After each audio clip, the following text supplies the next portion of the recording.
start an Airbnb business. Are you looking for a lucrative stream of income that doesn't require a whole bunch of startup money or any specialized skills or licenses? Well, I'm here to tell you, you need to be thinking about getting your very first Airbnb. Hello, my name is Chant, and I'm the owner of Create Multiple Commas. And what I do is help aspiring entrepreneurs generate an additional stream of income using Airbnb. So be sure to watch this full video so you can learn this creative strategy that can have you making tons of money in real estate. Hey guys, so here's the part you've been waiting for. Let's talk about how to start an Airbnb business. So again, my name is Chant. I'm the owner of Create Multiple Commas, and I've taught hundreds of students how to not only start this business, but also scale it into a six-figure income. I have generated more than six figures all by listing my properties on Airbnb and other short-term rental sites and accepting guests and making money. If you're looking for a super easy business model that doesn't require a whole lot of skill, doesn't require any special licenses, and doesn't even require a whole bunch of startup money, then this is definitely the video for you. One of the things I love about this business model is it's also a way for you to get into real estate, a very creative way to get into real estate without having to go and purchase your first property and fix and flip and wholesale and all that stuff. You can totally get into this business tonight or in as little as 30 days, all without having to go through closings or any of that. So let's jump right into how to get started.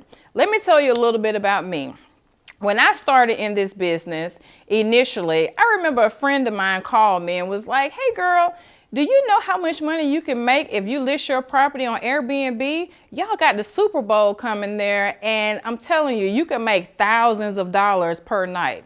She told me that up in New Jersey, when they listed their properties, it was people with just 2 and 3 bedroom apartments listing it for like $8,000 a night, all because Super Bowl was there.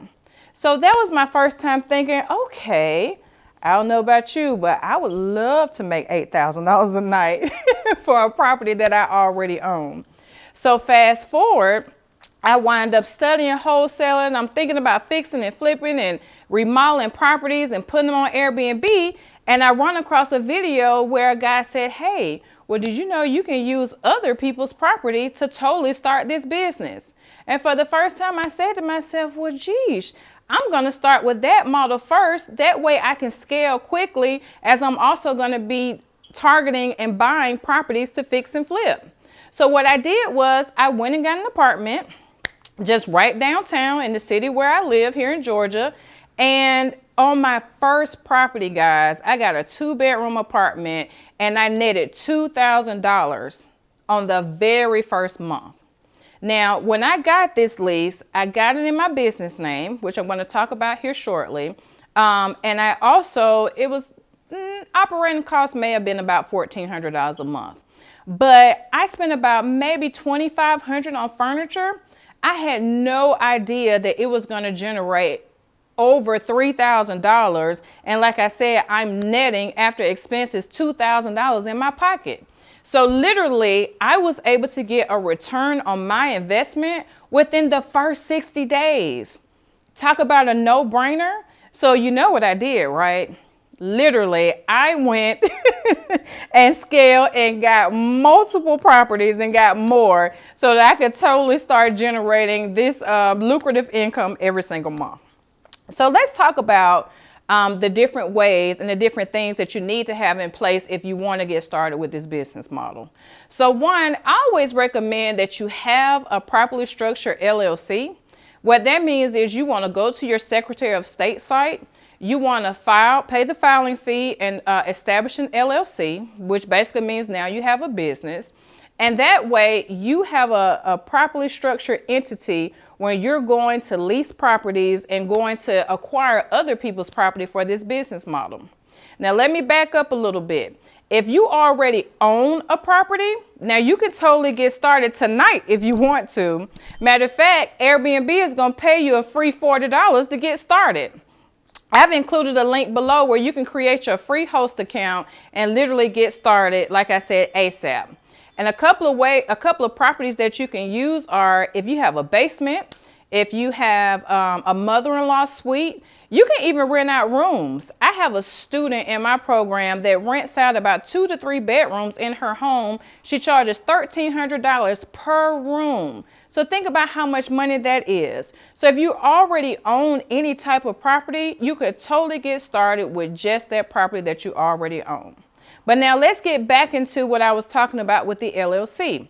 If you have a properly structured LLC, then I recommend that you can totally use somebody else's property.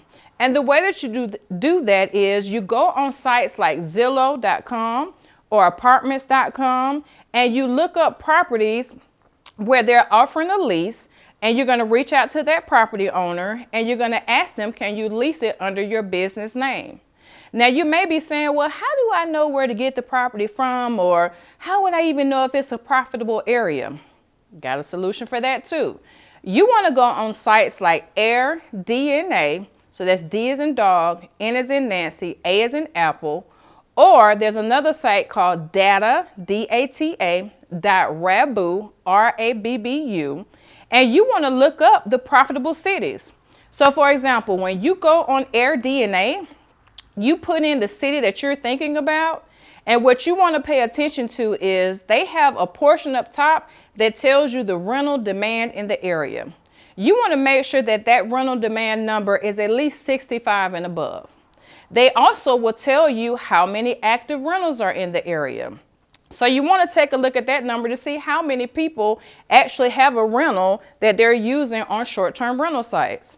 The other thing that Airbnb gives you that is really cool, they'll tell you the type of property that does the best. So for example, it'll tell you if 90% of the rentals are single family homes, or if 75% of the rentals are apartments. It literally gives you that data all for free on what type of property you need to be targeting. The next thing that I want you to pay attention to when you're on the Airbnb site is also look at the nightly rate. When you're looking at the nightly rate, you want to pay attention to that average. So you want to look at, on average, how much are people asking for or being able to get per night on that unit. And lastly, you want to check the average occupancy rate, because what you want to see is that occupancy rate shows you that they're staying consistently booked. You don't want to see where somebody's charging on average $300 a night, but they're only staying booked 20% of the time. So you want to make sure that number is at least 60 to 70% so that you can generate the kind of revenue that you're looking for. So once you go on Airbnb and you've identified the type of property that you should be targeting, and then you know about how much you can make on average per month, then, like I said, you want to go on sites like Zillow or apartments.com and you want to actually look those properties up. And what you want to do is target where you can see the actual owner of the property. You want to make a list and you want to reach out to them and have the conversation with them about using their property for short-term rental. Now, I'm sure many of you may say, well, how do I get them to say yes? Well, that's easy too. Think about it. There are tons and tons of property owners that are looking for tenants. That's what they want. Either they bought a property and fixed and flipped it, and now they need somebody in there to pay that monthly mortgage, or they've had tenant problems in the past, and they're just looking for a responsible person who's going to take care of their property.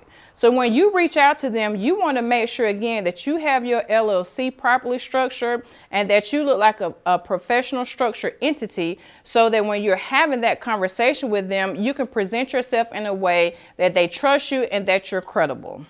So by having that LLC, it totally shows that you're about business and that this is not some fly-by-night hobby that you're looking to do. So I always recommend that if you don't own a property, it's totally okay to use somebody else's property. But before you approach them, just make sure that you know exactly who you want to target. So for example, that could be travel nurses, that could be truckers, it could be medical professionals. And then that way, when they're asking you, well, what types of guests do you want to have in the property? Or what guests are you anticipating? You can have that conversation with them about what type of guests that you're going to allow to book their property through these sites. Also, don't be afraid when you're talking to these property owners to offer a longer lease or even also offer to pay a little bit more. Again, you want to make sure it's a win-win situation for the both of you when you're getting into this business. And then the cool thing about after you find the property and now you've gotten that yes, now you are ready to list on the site. And as I mentioned before, you can list for free and they'll even pay you to create your account. You might be asking, well, why would they pay me for something like that? I'm going to tell you why. Because Airbnb and all of these short-term rental sites, they make millions and millions of dollars off of hosts like me, like you, that literally are putting their properties on the site. So of course they want you to come and they're going to pay you to do it, because think about all the money that they're making. They charge the guests a fee just for coming to use the site. The other thing I want to mention is you definitely don't want to be on just one site. Yes, Airbnb is the most popular. Yes, Airbnb is the one that everybody recognizes, but I always say don't put all of your eggs in one basket and don't build your business on somebody else's land. There are hundreds and hundreds of short-term rental sites that you can list on, like VRBO, like Booking.com, like Expedia, to where you can make sure that you stay consistently booked every single month.